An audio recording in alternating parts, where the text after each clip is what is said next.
Al-Kahf, the cave, is chapter 18 in the Quran. This Meccan chapter tells 4 unique stories. Each deals with a different type of fitna, or test from Allah. The first story is about the people of the cave. Their faith was tested by Allah, as they were surrounded by a pagan society that worshipped idols. The second story deals with the fitna of wealth. It's about a man who Allah blessed with wealth, but was arrogant and ungrateful to Allah. The third story deals with the fitna of knowledge. Allah sent Prophet Moses, peace be upon him, on a journey to show him that he wasn't as knowledgeable as he thought he was. The fourth and final story deals with the fitna of power. It's a story about Zulqarnain, a just ruler who was not corrupted by the power Allah blessed him with. Now let's take a look at each of these stories in more detail. So who are the people of the cave? They were a group of young believers who believed in Allah and worshipped Him alone. They held firmly to their faith at a time when everyone around them was worshipping idols and far away from the straight path. They began preaching to the people, urging them to return to Allah's path and to worship Him alone. But they were mocked and ridiculed for doing so. However, their faith in Allah never wavered, even as they became more isolated in their own community. Allah would then inspire them to seek refuge in a cave away from their corrupt village.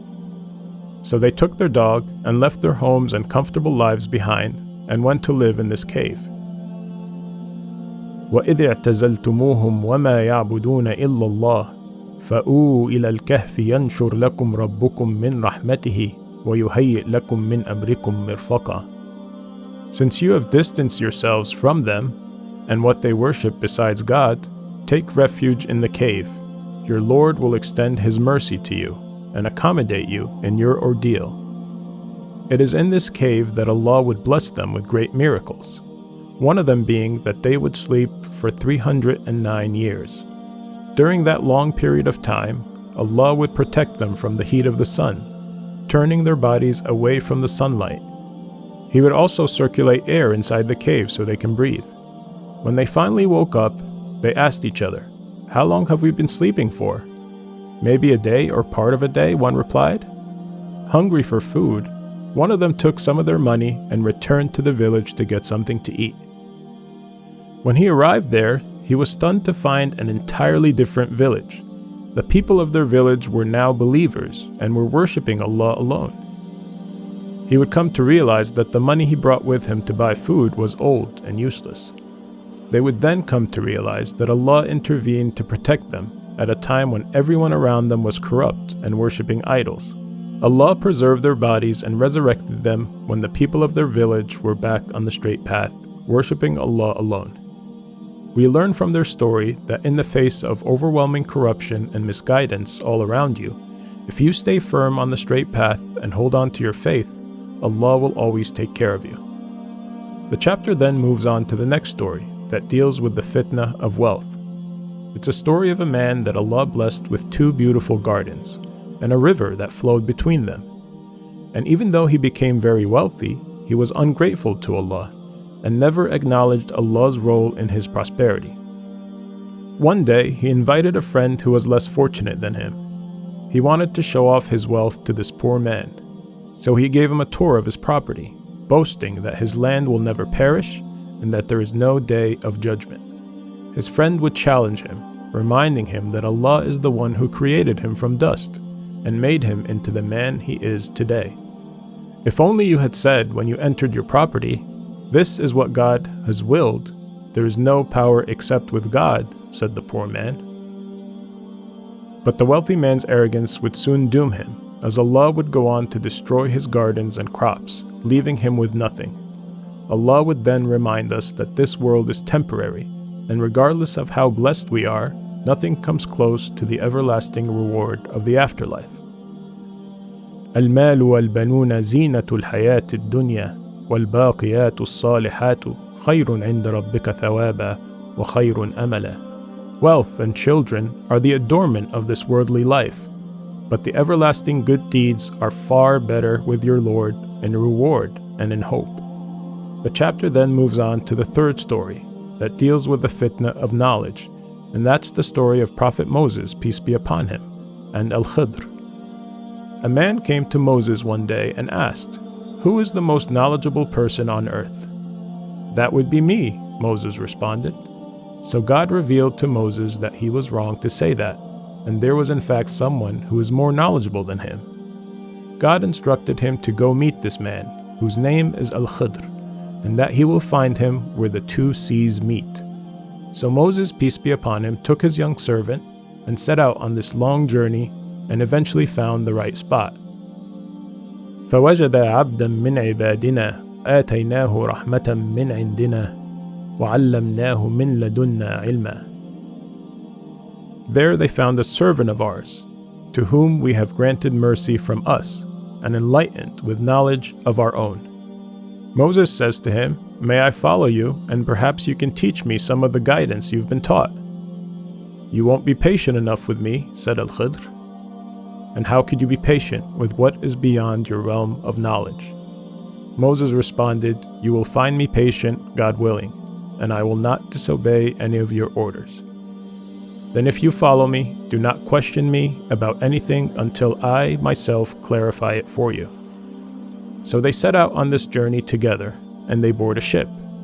On the ship, Al-Khidr starts damaging the ship, making a hole in it. "What are you doing?" said Moses, peace be upon him. "Are you trying to drown the people of this ship? You've done a terrible thing." "Did I not say that you cannot have patience with me?" Al-Khidr replied. Moses pleaded, "Excuse me for forgetting, and do not be hard on me." So they proceeded on their journey until they came across this boy, and Al-Khidr kills him. Moses protested and said, "Have you killed an innocent soul who killed no one? You have certainly done a horrible thing." Al-Khidr answered, "Did I not tell you that you cannot have patience with me?" Moses replied, "If I ever question you about anything after this, then do not keep me in your company, for by then I would have given you enough of an excuse." So they moved on until they came to a town, and they asked its people for food, but they refused. Moses and Al-Khidr would continue until they came to this wall that was about to collapse. Al-Khidr would rebuild the wall to save it from collapsing. "You know you could have demanded them to pay you a fee for fixing their wall for them," Moses told Al-Khidr. Al-Khidr replied, "This is the parting of our ways. I will now explain to you what you could not bear patiently. As for the ship, it belonged to some poor people working at sea. So I damaged it, for there was a tyrant king ahead of them, who seizes every good ship by force. And as for the boy, his parents were true believers, and we feared that he would pressure them into defiance and disbelief. So we hoped that their Lord would give them another, more virtuous and caring one in his place. And as for the wall, it belonged to 2 orphan boys in the city, and under this wall was a treasure that belonged to them, and their father was a righteous man. So your Lord willed that these children should come of age and be able to retrieve their treasure, as a mercy from your Lord.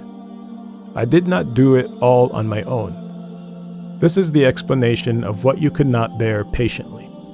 Allah wanted to teach Moses a lesson that we do not always have the knowledge of why God allows certain things to happen, things that may appear to be bad as it unfolds, but in reality, it's for a good reason.